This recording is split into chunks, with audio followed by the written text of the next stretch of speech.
Well, good morning, good afternoon, or good evening, as the case might be. Welcome or welcome back, again, as the case might be. My name is Dalibor Petrovic, and I'm a partner at Deloitte.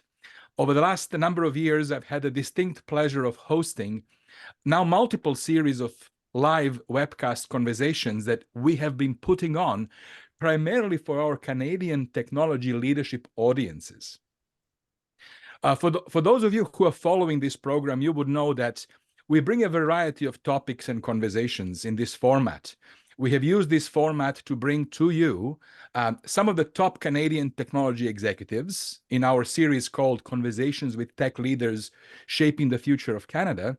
But also, we've started bringing to you topics that are important, relevant, timely, useful, and usable for all technologists and technology leaders in Canada under our Tectonic Conversations series. And today, I am thrilled to welcome you to the episode 1 of what is going to be a 4-episode series focused on cloud computing, a series we call Cresting the Cloud Horizon. So in this series, we're going to have 4 separate live webcast sessions that will explore important, timely topics around cloud computing that are relevant for Canadian technology leaders today. In our first episode today, we are going to talk about FinOps, where cloud costs meet their match.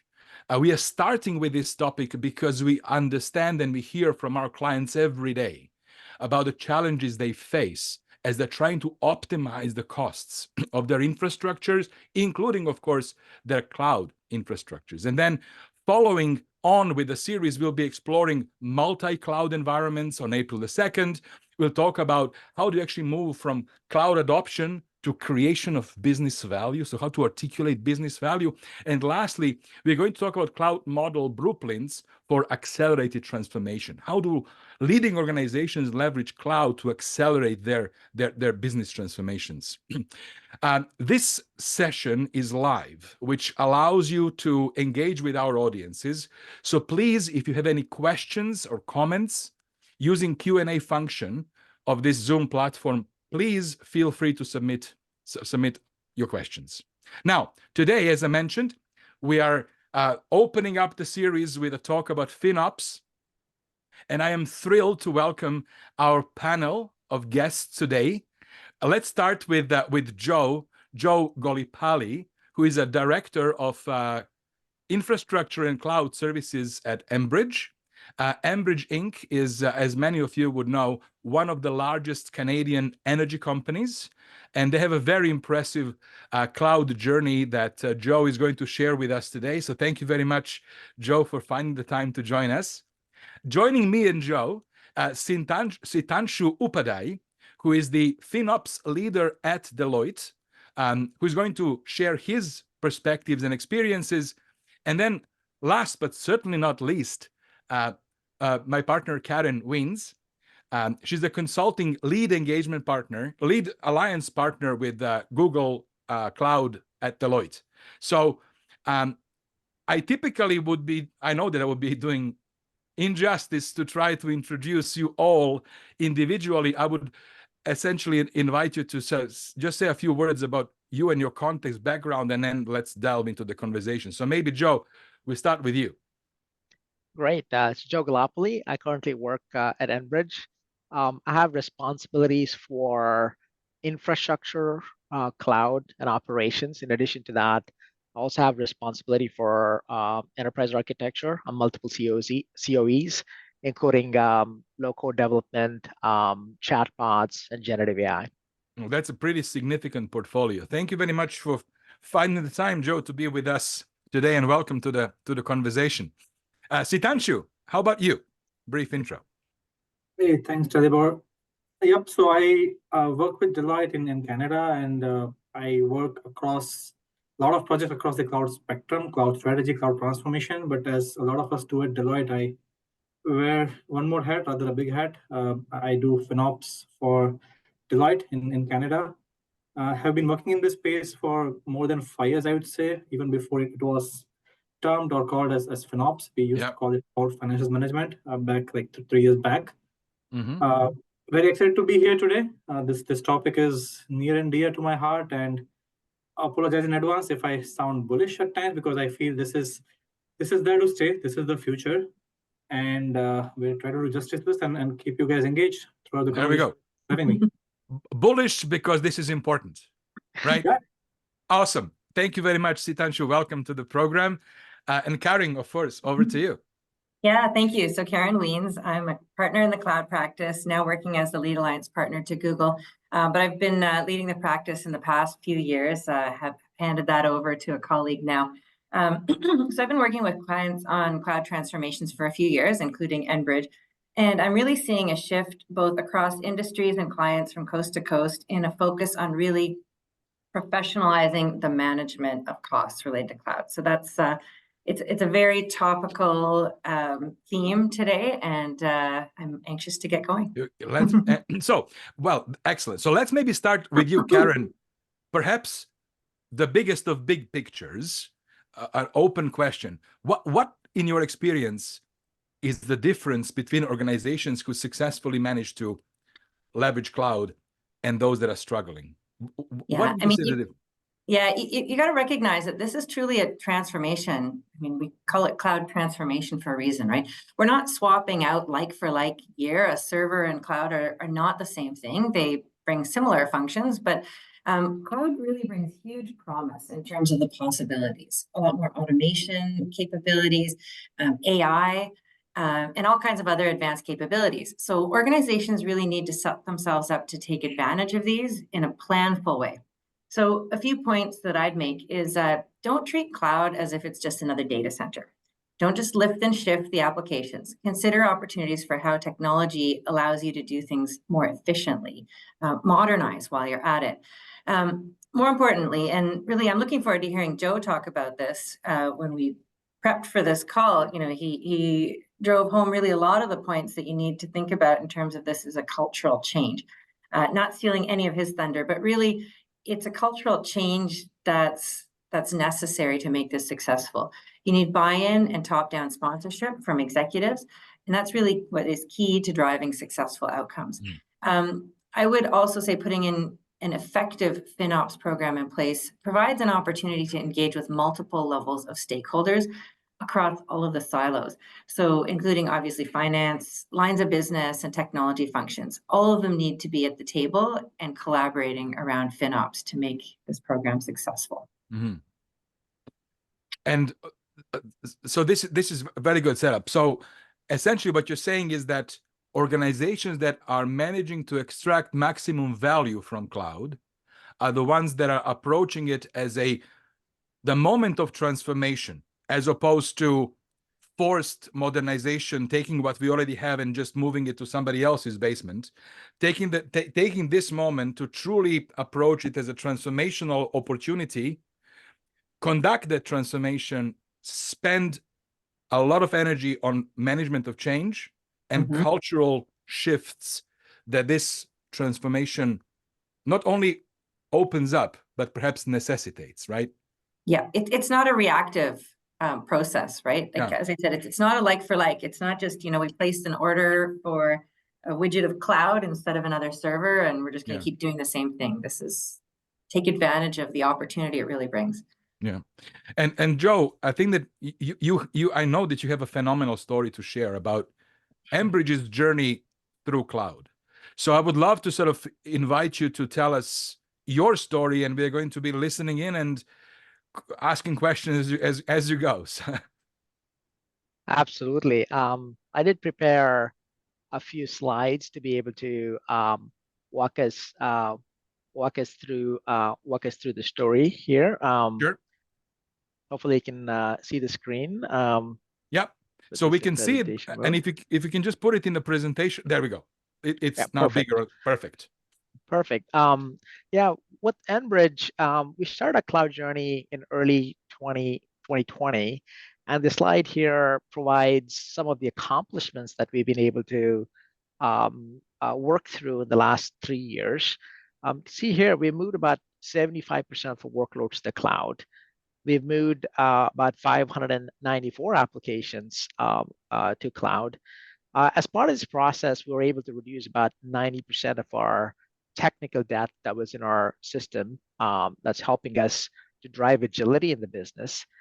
We've done close to 11 acquisitions in the last year and a half or so, and probably about 6 or 7 of them are on the tail end of completing the acquisitions. And what we're finding is some of the agility that we put into the system is paying us back, because we're able to finish our day one for the acquisitions about 30% faster.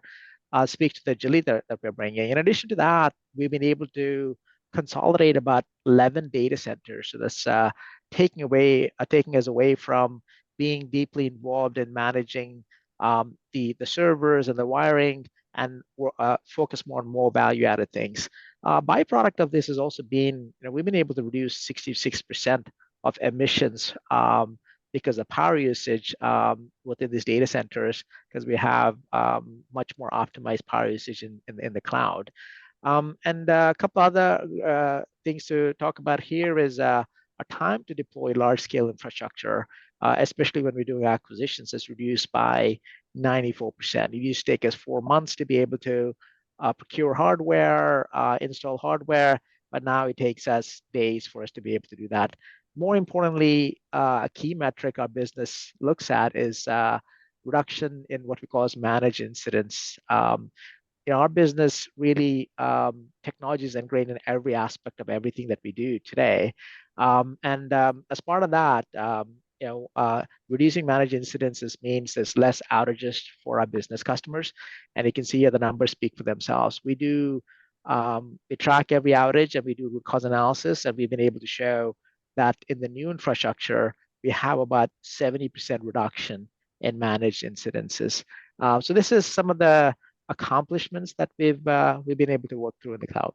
Joe, these are very, very impressive numbers.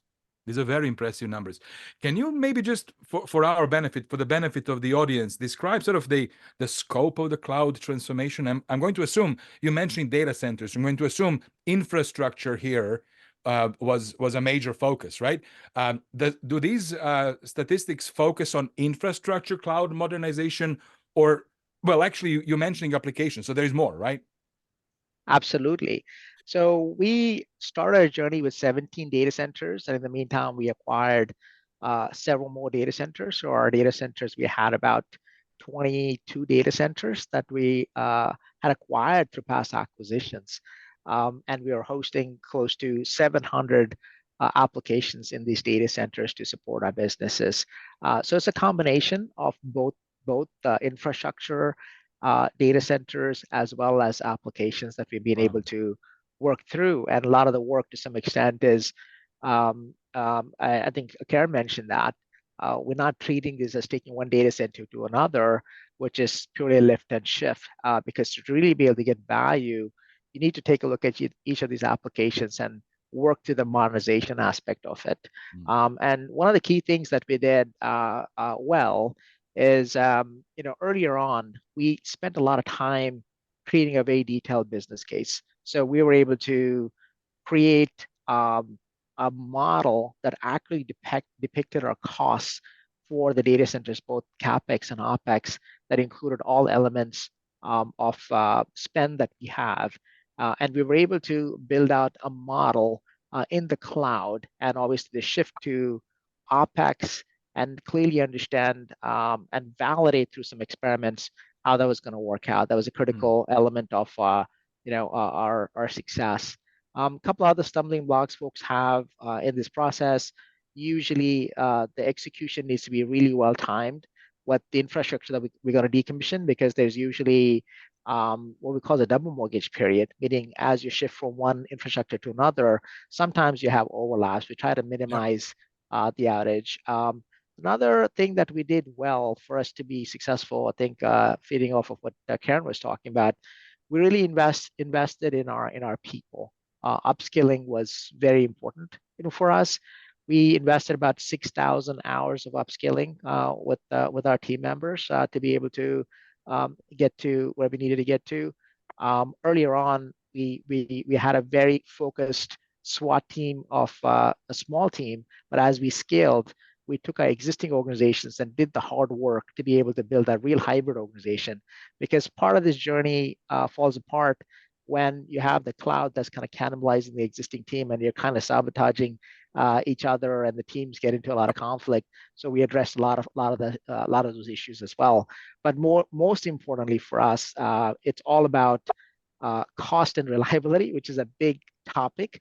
And we established the FinOps team early, and having the business case and understanding how a cost was going to shift was important. And selling the business case to stakeholders and making sure they're fully bought in was also important for us.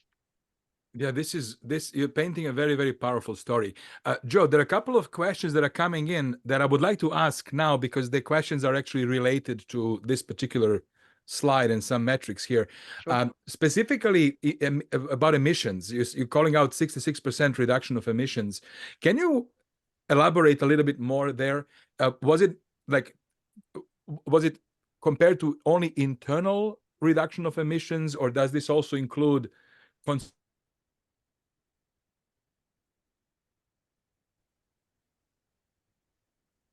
Look like I don't know if Yeah, it's I think I understand the question with regard to emissions. So what we do to a large extent is, when we have this 22 data centers, we clearly understand where these data centers are located, and we understand what the source of powering these data centers are. And we have a pretty good view into how much energy we're consuming these data centers. Yeah. So what we were able to do is go back and understand the source of that and understand how much emissions each of those sources are generating. There's this public information that's available. And we're able to calculate when we move those workloads to the cloud and shut down those data centers and the workloads, we're also able to figure out which region we're putting those workloads in. And we have a carbon calculator, and you basically run the difference between the two. And we were able to calculate that given the workloads that we moved, it's definitely 66%. Some data centers use obviously dirtier energy. Some are using much more efficient energy. So all those things we're able to model. These are very impressive stats, especially like the number of applications that you moved. And I heard you said you were on a journey for essentially 3 years, right? Correct. So these are the results of 3 years worth of efforts. Absolutely. It is very, very impressive. Yeah. Absolutely. I'll maybe ask something, Joe. You mentioned business case a couple of times. Like, what invariably what we are seeing from our clients, or every other client that comes to us, they mentioned that they had a business case when they started, and it was used to maybe sell the cloud story to the execs who probably don't understand IT, to CFO or the other C-suite execs. But after they start moving to cloud, a year down the line, couple of years down the line, that's a document they are scared to go back to, because there were some numbers that were promised, and that doesn't turn out to be true. And they always end up struggling to either do a refresh of the business case, or maybe stay true to those numbers. And that's why I think the FinOps practice, tightly knit FinOps processes keep you in check on those numbers. So what's your perspective on the business case that you had back in 2020, and how true would you think are you to those numbers at this point in time? Well, our business case was well done. We actually spent 2 months on the business case. It's well worth doing it, and it had a significant amount of detail. When we finished the cloud program in 3 years, an important topic to mention is that we self-funded this cloud transformation program. We did not ask for new funding. The way we did that is, every equipment has life cycle, usually 6-7 years. We refresh our capital funding to a large extent. So we have a maintenance capital funding for infrastructure where we spend the money. For example, let's say we have a large V block that's coming for recycle. We spend the money, capital money, and buy the infrastructure that lasts us 6-7 years for us to. So we actually looked at the existing spend.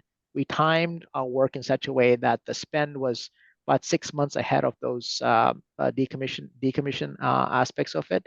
So the bottom line is we took the money that we're going to be spending on things that we need to refresh anyways, and spend that on more transformational things like the cloud. And we're able to self-fund ourselves. And our business case after 3 years was exactly on the dot. You will get a lot of advice on trying to map the existing infrastructure to the future infrastructure, and everything looks rosy. But one of the key things that we did do is, as part of our early selection process, we took some of the workloads and quickly did move some workloads, smaller workloads. So we were able to get an accurate understanding of what the mapping really looks like, as opposed to somebody coming and telling us what it looks like. Early analysis showed that it was going to be X. When we did the small pilots, it showed it was going to be 3X. So we put that into the model. And that gave us a really accurate estimate. After 3 years, we were right on the dot in terms of what our predictions were for the costs. This is incredible. So thank you for asking that question. So in other words, what you're saying is that the business case was proven to be accurate 3 years into it. Absolutely. We were able to show a clear ROI. The way the business case worked out for us is we take the life cycle funds without asking for additional funds, model it out, and find that the overall cash outlay was lower than what we would have spent in a CapEx model, while we got these other benefits. And we were able to demonstrate at the end of it. And I had my update with my leadership just in December, and they were quite delighted with the results. And value tracking is important, right? I mean, the fact that you are able to point back to the business case. I know that you've done many checkpoints in time to continue to confirm that you're achieving the benefits that are promised, right? So not letting those get away. Absolutely, and it's very critical to keep the costs. There's the implementation costs. There's and that's where FinOps plays a critical role. I want to run through a couple of more slides here that may provide a little bit more insights. So one of the key things that we did was we implemented this concept called technology business management and service costing. Beyond the cloud program, we did it for the entire organization. And the concept here, to a large extent, is in TIS, we talk a lot about resources, switches, servers, so on and so forth. But obviously, that doesn't resonate with the business. So one of the key concepts we worked on is, how do you take a lot of these resources and solutions and build a transfer function to what it means for the business in terms of a service, either an app or a particular capability that they're receiving from these services. So we built this model in which, using the same data, you get a finance view on the left-hand side. You get the resources that we're using in IT, which is the IT budget, as well as the model for in terms of what services the business is receiving and how it ties into a value proposition for what the business does. And this was invaluable in helping to have conversations with the business when you're talking about a business case, rather than talking about, I'm going to shut down this many data centers, but more importantly, what capability are you able to give them? How does it help with the M&As? How are you able to translate technology speak into business speak? And here, the key concepts are what he calls unit costing. So we understand what it costs for a server, and eventually that's translated into business value. And the business decides how much of that they want to consume. And this was a fairly large effort, and this provided a basis and understanding for us to have the conversation with the business. So obviously, on the left side is the budget, and we work with finance to work that budget. The middle is all the work that we do as TIS. And then on the right-hand side is what services the business gets and how it translates into value. And obviously, the business is the driver in helping to set the consumptions around that. And this is a pretty important framework. And obviously, in the old model, you can see here, probably this is fairly, in the CapEx model, we have fixed cost, we provision for peak demand. Obviously, with the M&As and divestitures, we have very little flexibility. Either we are under provisioning because we weren't able to forecast appropriately, or we are over provisioning because the demand that we thought was going to happen didn't materialize. And this was the old world that we lived in. And this has its own issues, especially for us to be able to meet business expectations. And so as part of the service costing, I want to walk you through maybe one service and kind of set up Yes, of course. broader in terms of what we do with the FinOps. Yeah. Yeah. So for the cloud, for example, right, we use a service called Virtual Desktop Interface, which is a VDI, where folks can log in remotely into a desktop and be able to run applications. So we were able to take all of the costs of what it takes for us to provide a service for that, and we're able to come up with the unit cost both for cloud and on-prem. And these are the elements of what contribute to those costs, and we dig pretty deep to be able to figure out how that works.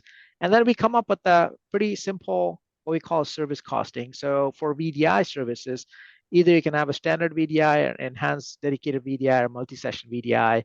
And then obviously in the on-prem, you could have a couple of different ways of working through it. And you can see here in 2022, after doing the service costing work, we had a cost, which I call A here, remove the cost. And you can see here, FinOps is doing work in the cloud, and you can see they were able to drive optimization by reducing costs by 17% by taking several actions, which I'll talk about.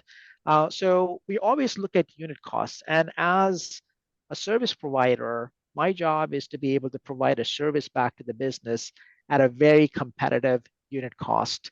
And we have both cloud and on-prem. And this is a good example of how we look at the metrics. So you can see here, I did, our on-prem unit costs were costing us a certain amount of money when you take into all the different kinds of mixes, both the standard and the enhanced. Obviously, in the cloud, we have three options. At the end of the day, the business user is looking for a certain amount of capability. You can see here in 2022, we were able to provide the exact same service for 58% decrease in cost. And so this is kind of how we operate. Obviously, the business has the levers. How many VDIs they consume is up to the business.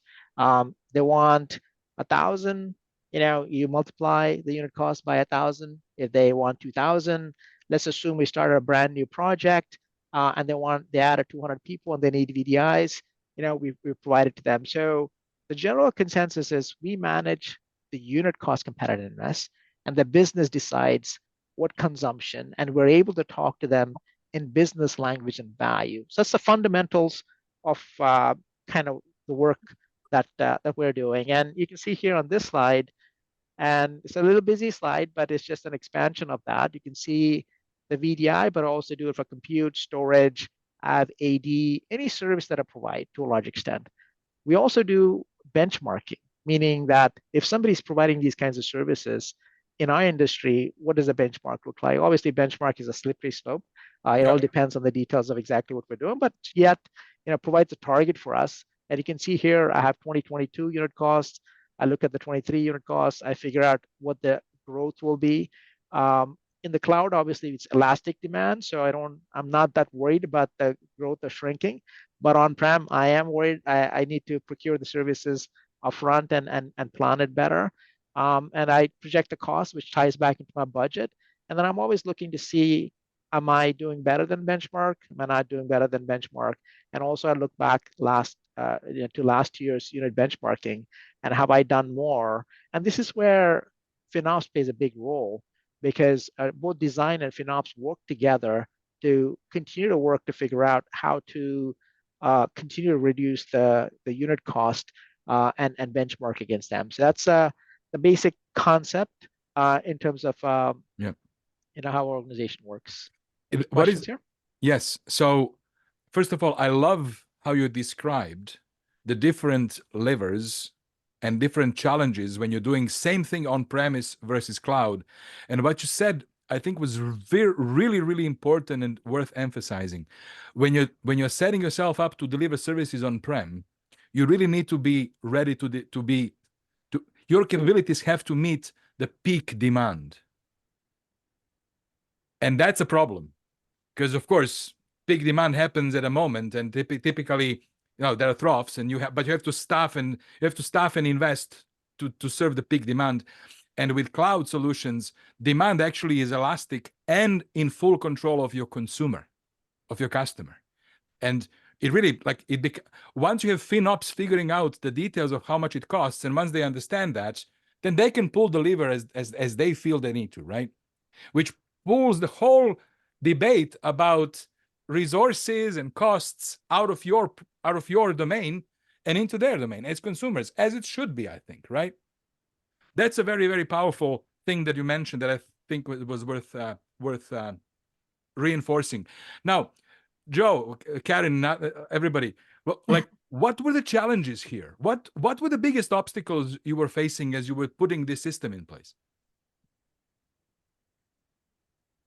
Karen, you want to go first? Well, Joe, you touched on a couple in your talk, right? You referred to the double mortgage, was the term I wrote down. I was going to say like a migration bubble, we often call it, right?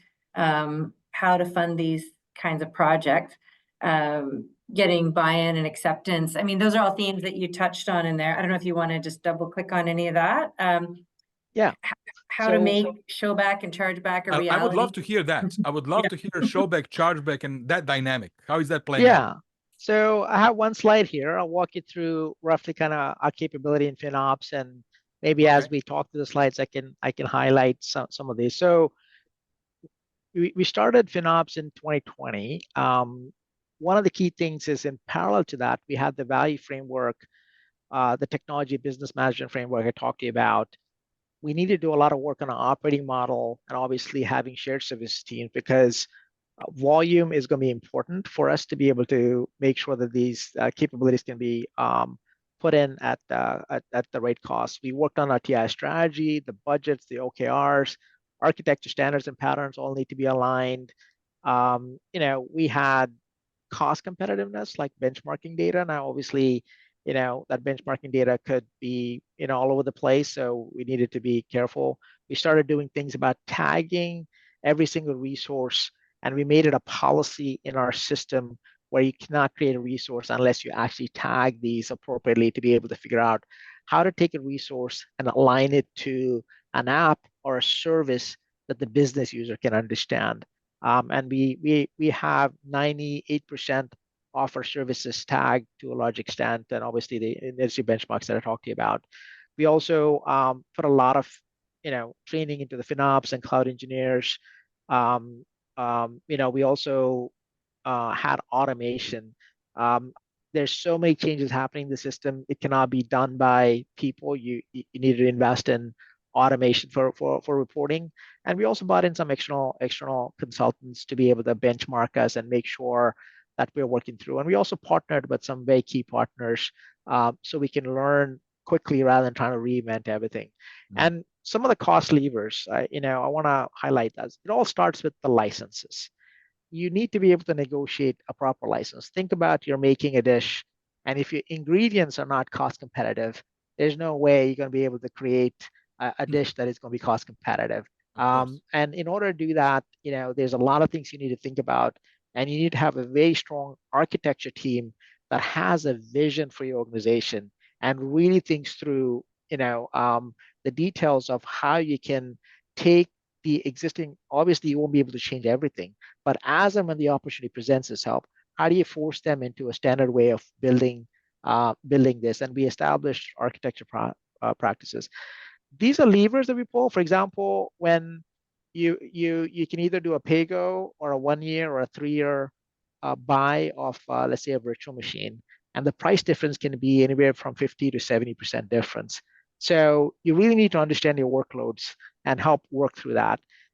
You got to resize the virtual machines, because a vendor always gives you a spec. So in the old world, the vendor gave you a spec and you ran it, and obviously these resources are very hard to come by. Supply chain, especially with COVID on, was taking months and months. So you're always over provisioning, and people are hoarding resources to a large extent. So when we moved our applications, one of the key things is when they say don't do lift and shift, is regardless of what the recommendations are from the vendor, you can actually see the actual performance. And since it's elastic, you can adjust them. It could be CPU, it could be RAM, it could be storage. We can see the IOPS, and putting together an automated way of working through this is important. And you can see here There's a whole bunch of things our team does here with using hybrid licenses, meaning licenses we currently have access to, how do we reuse them, 50% difference in price. And we put in a lot of digitizations in our reporting, costing and budgeting and forecasting. A lot of these things are done automatically.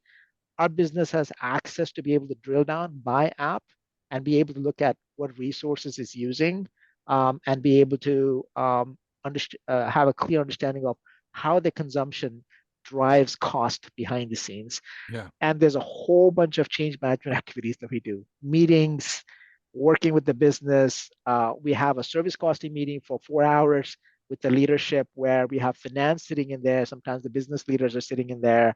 We work with the app owners. We work with the BRMs. We do a lot of lunch and learn sessions.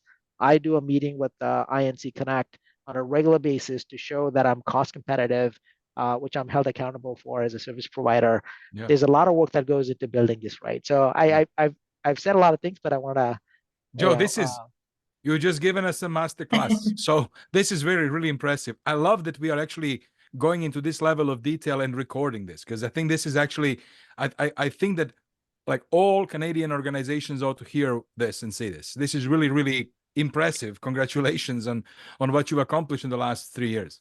So Sitanshu, I wanted to ask you, as our sort of FinOps leader in Canada, can you give us, well, maybe we start with just describing to us what FinOps actually means, and then if you can maybe reflect on sort of what is the adoption of FinOps as a good practice in Canada like? What are the key challenges that organizations are facing when they try to deploy this good practice, let's call it? Sure, Dalibor. And I think I'll probably build on to what Joe said. The story that Joe shared, it seems very simple on this page, but I think a lot of hard work has gone behind that for the last 3 years. Of course. And a lot of our listeners in Canada, Canadian clients will benefit from this, because what we are seeing on the ground is a mixed bag of challenges, and a lot of things that Joe spoke about resonate with what we see on the ground as well.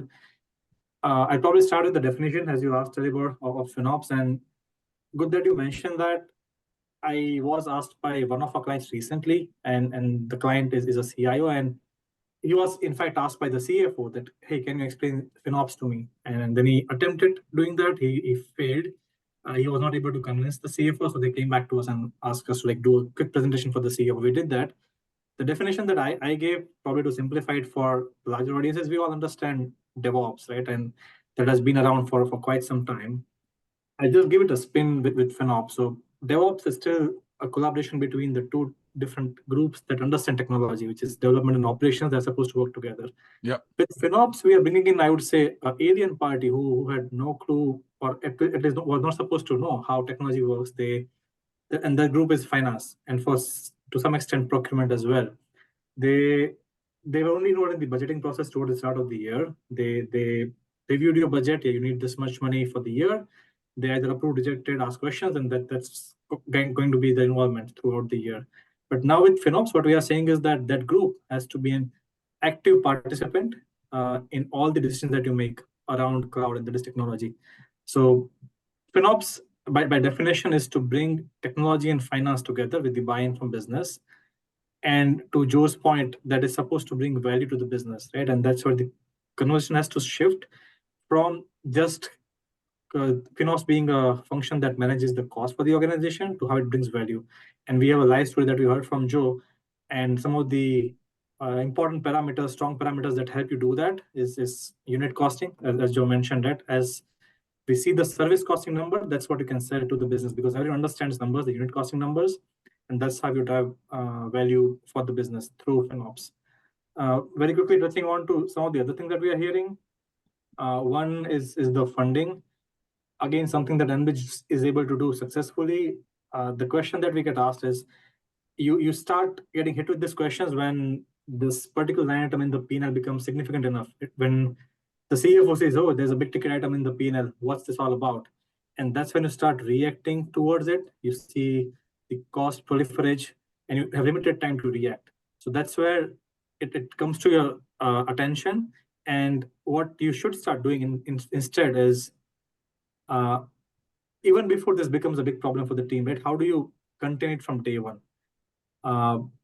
how do you fund this? Like if you see a problem that, yeah, my costs are going out of the roof, and if you go back to the leadership and say, hey, I need some more money to invest into a FinOps team now, nobody will accept, because the problem that you're trying to solve is, yeah, you want to reduce the cost. So I would say the key over here is a lot of clients are facing a challenge around how do you fund this team?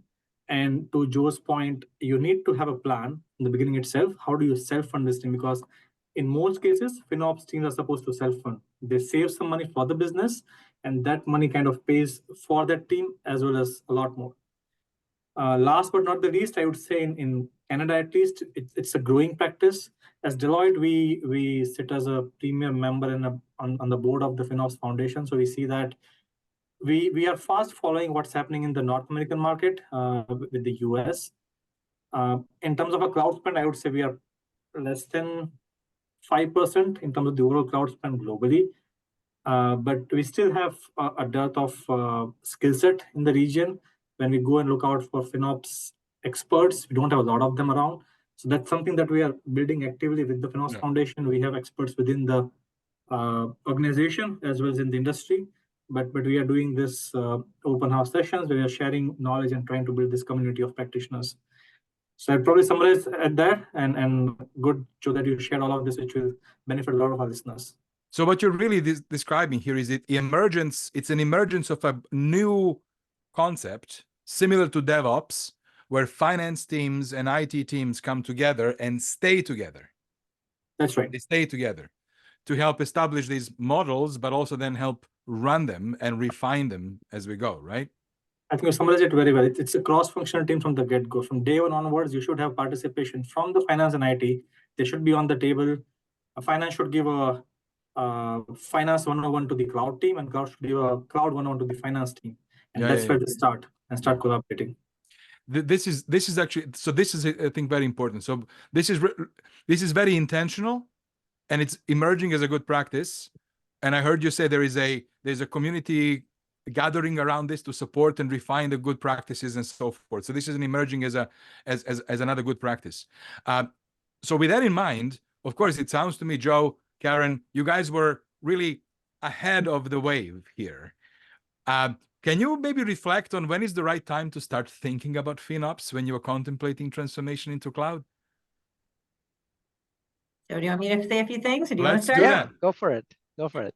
Well, I mean, I'll echo some of the things that Sitanshu mentioned, but really it's never too early to start, right? So Sitanshu talked about really being proactive, building this in upfront, so that you can plan for a self-funding process. It's much easier to build this in from the start than to try to go back to the well and get more money when your costs are already running, out of control, right? So being proactive, preventing costs from getting out of control is really the key here.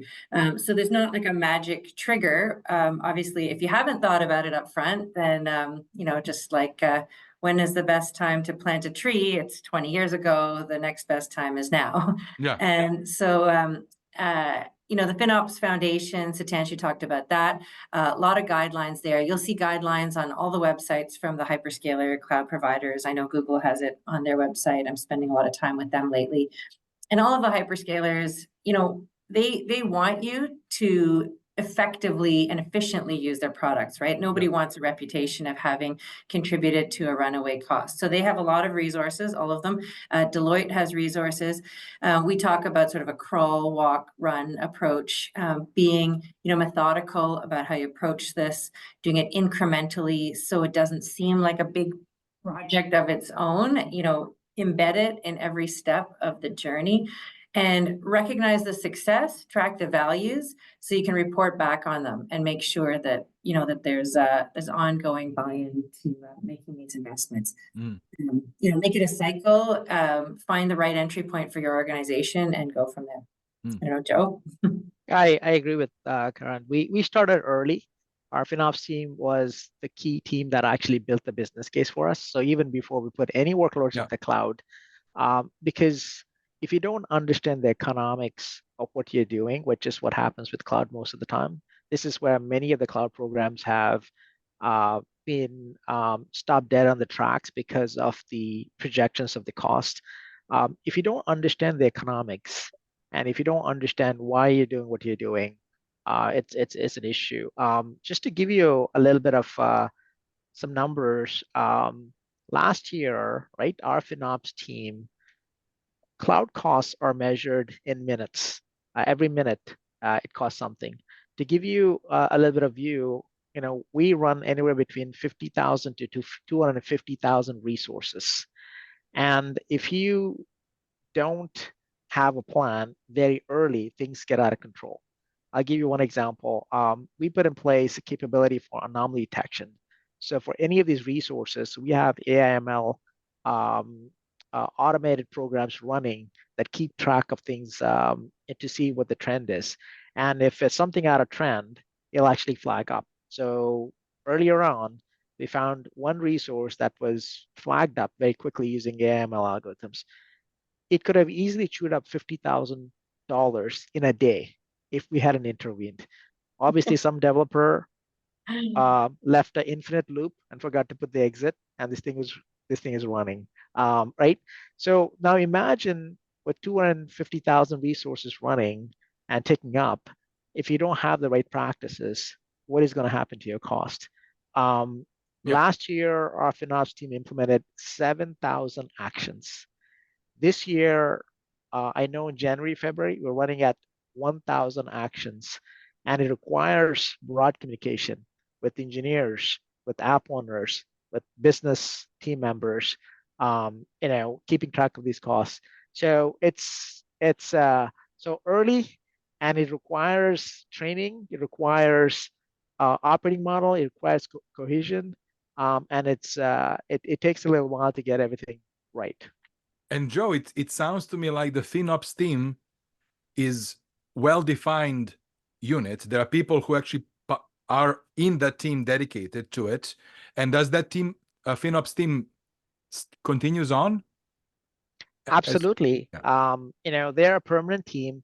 They are the hub around where all the other teams kind of collaborate, and they keep the score at the end of the day.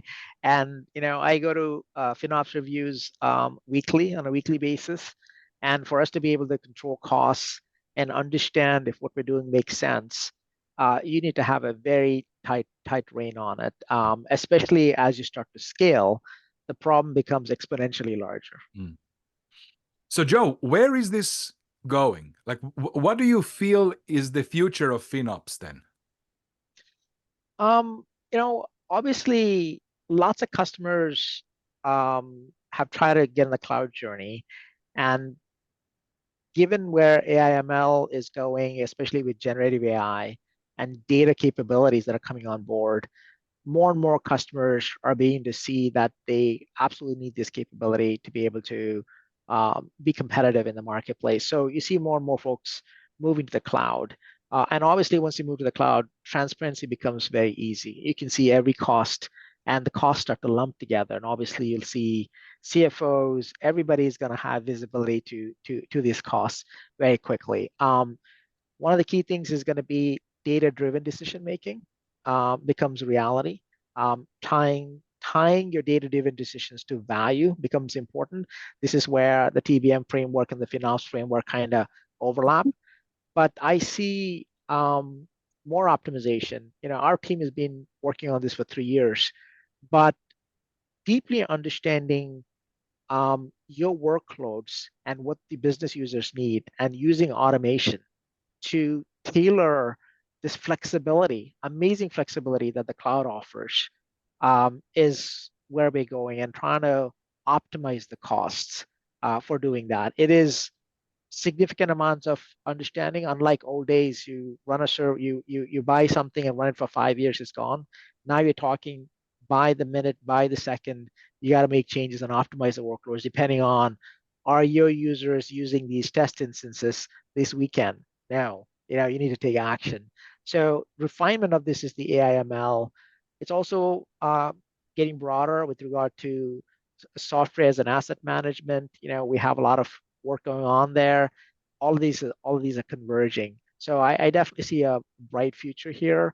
And the cloud offers great capability, but folks that can work that model and bring the engineers, bring the finance folks, bring the business users, understand technology, understand change management, understand communication, know how to manage stakeholders, talk about business value. It's going to become more and more critical. Yeah, yeah. So Sitanshu, you're looking at this from across different industries. Any sort of additional perspectives? We just heard a phenomenal example from Enbridge Energy.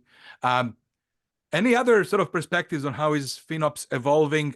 Are we seeing any maybe uptake more within particular industries? Any comments on where this is going? I would say, Dalibor, like this is still going to be a more of a horizontal practice. So it applies, the principles apply to all the industries equally. Yeah. In terms of the future, I'd probably mention a number so that everyone kind of gets a view. Cloud market, and I mean some of this projection can be off by a few millions, but what the industry is saying that they will have globally like about $700 billion worth USD market of cloud in next 2 to 3 years. And then a research from Forrester says that on an average, organizations feel that 30% of it is waste, which can be reduced. So there's a huge opportunity lying in front of us, and there is something for everyone to take benefit out of. So this space is growing, and there'll be need for everyone to act on something that helps them save some money for the organization as well as drive some business value. So let me ask you this question. So the FinOps capability. So here's what just came to mind. Obviously, FinOps, as in case of Enbridge, started early, used the FinOps team to develop the business case, use the FinOps team to create a model for understanding the costs and understanding the services. We saw how that pulled through from financial view to business view. FinOps developed that. FinOps team is now tracking and monitoring. FinOps team can identify where there are unused capabilities that we are paying for it and not using. Like there's value in having FinOps clearly, but organizations that have gone through the transformation and made the investments and don't have FinOps teams, they could actually get a FinOps team created to assess what they've done, right? This could be an opportunity to, like, everyone could have this capability, if not to help them achieve the transformation, to help them understand where have they landed. Mhm. Right? That's good, Trevor. I think it starts with visibility. So if you are starting off right now, use it to first of all gain more transparency, more visibility into what you are spending, where you are spending, right? And use that to drive some actions, which can be optimization, unit costing. How do you showcase value of cloud to the business? Yeah. Maybe I'll just say something. I mean, the cost drivers, the drivers of savings can kind of come from 3 different areas, right? So one is optimizing the cloud resources. One is optimizing the pricing you get from the vendor, like just by buying the right, negotiating appropriately, right? And you need to have a line of sight to your overall spend to do that.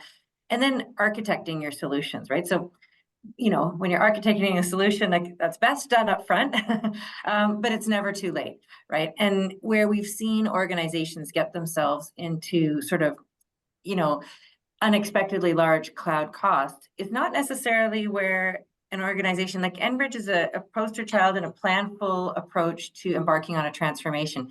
Many clients ended up in cloud on a project basis, right? Like we have a need for a thing, we're going to put it in cloud.